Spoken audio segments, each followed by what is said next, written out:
Hello and welcome to this chess video. In this video we're going to look at an interesting game that I sort of found by accident today. I was looking at some current events in the Follow Chess app and then I saw this game and it immediately caught my eye by accident, but you'll quickly see why. Well, spoiler alert, there will be 4 queens on the board. So let's have a look at the game. The game was played between players rated around 2000 each. MD Absid Rahman from I think Bangladesh against Ghorai Samrat from India. And let's see how the game progressed. We have d4, d5, c4 and e6. So at the moment this is Queen's Gambit declined. But after the normal moves here, knight to f3 and c6, we are likely to transpose into a semi-slav. e3 is the most common move here, knight bd7. And in the game, queen c2 was played.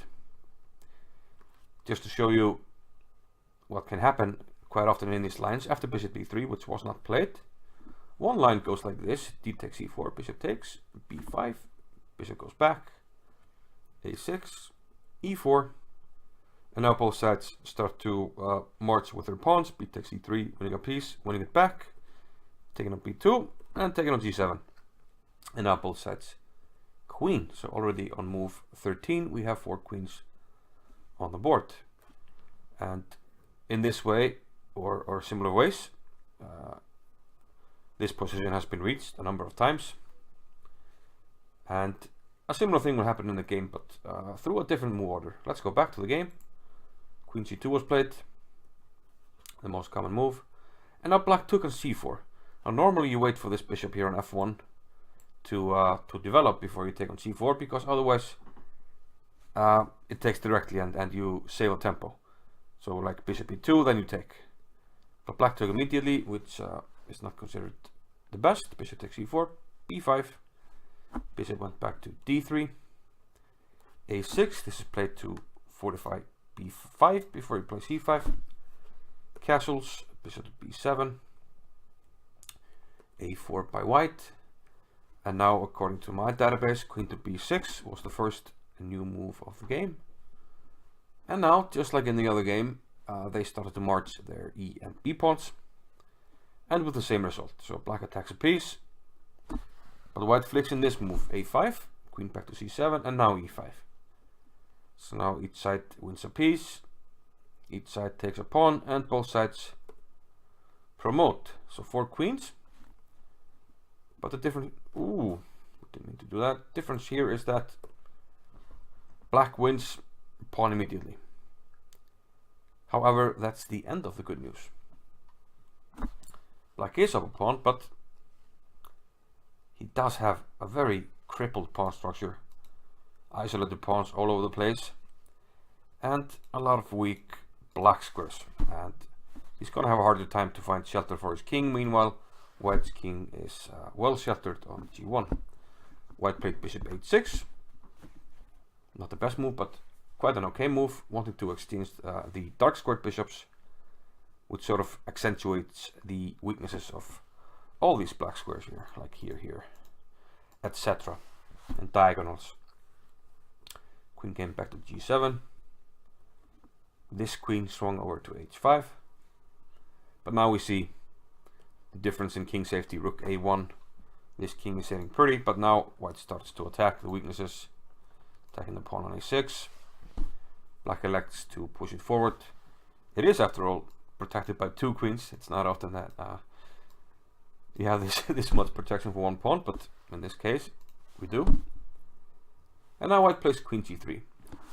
And we often see in these 4 queen type of games that one side or both sort of at some point aim to exchange the queens, because otherwise the game just becomes too complicated. So, trying to simplify matters, the knight jumps into g6. So for the moment black doesn't mind the trade, but he wants it on c7. Rook b1, and here black is worse. It's still a fighting game after something like knight to f4, but after c5, which was played, black is already in deep trouble, and he is so because his king is quite vulnerable. Here there are a number of good moves. White played knight to e5, but bishop takes g6 is also very, very good. And the idea is to just plant the knight on e5, cut off the queen from protecting c5. And c5 is very difficult to protect. If you play rook d5, I all of a sudden go to the b file. This is attacked, queen is coming in. White wins. But knight e5, as played in the game, is a good idea. Again, cutting off the queen from c5 and not threatening to enter with the queen here. Black took on e5, but now decision so queen takes c5, and we can't of course interpose the knight because the queen hangs here. So bishop c6. But here again white could have played a better move. D takes e5. He played queen a7 check, but he could have played this, although it's not immediately obvious why we can leave this piece here. But turns out that queen a7 check, rook b8 mate is coming, so you have to play bishop to b7, and this we simply take and black will be mated. But queen a7 as played in the game is actually quite a fine move. King d6, white repeated here before settling on taking on a5. King d7, and now he took on e5 because now the rook has been cut off by the king, so the bishop on d3 is no longer attacked. So white now just has a clear extra pawn, but more importantly he has a much better king. So black will always have problems because of the exposed king. Queen to g4 was played, threatening mate on g2, so white simply retreated, bishop to f1, king e8, h3, making move to the king, rook e1, queen d4. And perhaps not the best moves here, but white is very solid and should have a winning position. Black could have fought on here, maybe with bishop e4, although black is worse here, but queen d5 allowed white to finish the game off in style. He played rook to d3. The rook can't be taken. Black didn't take this. Oh no, it's protected. I was going to say after queen e4, which was played, then rook d4, a very nice move. And yeah, the problem here is, well, black took the rook, but as you can see then, queen takes c6, followed by picking up the rook on a8. But the problem here is you can't keep protecting here. At first I thought white would play rook d7, which looks completely winning as well. There's a pin here on the queen, so the bishop can't capture, and this move is coming in. But there's an even stronger move here after queen c2, which is to play rook g4. And mate is threatened, and really nothing to be done because king f8 allows this and checkmate.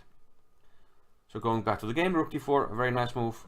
Black can't keep control over c6, so white gets the decisive material finally. He already was winning because of the king and the extra pawn, but now it's an extra piece, and he stays solid here. Queen b7 first before taking on a8, so you take on a8 with check.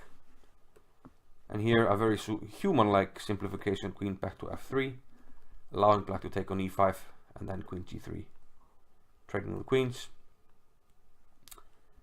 And black didn't fight on here after bishop d3. He quickly resigned. White is going to get a blockade, bring the king, and the extra king will extra piece will count. So an entertaining game. We don't always have to look at grandmaster games or top level games to get some interesting material balances and interesting games. So I hope you enjoyed this one, and stay tuned for the solution to last video's puzzle and the puzzle for next video.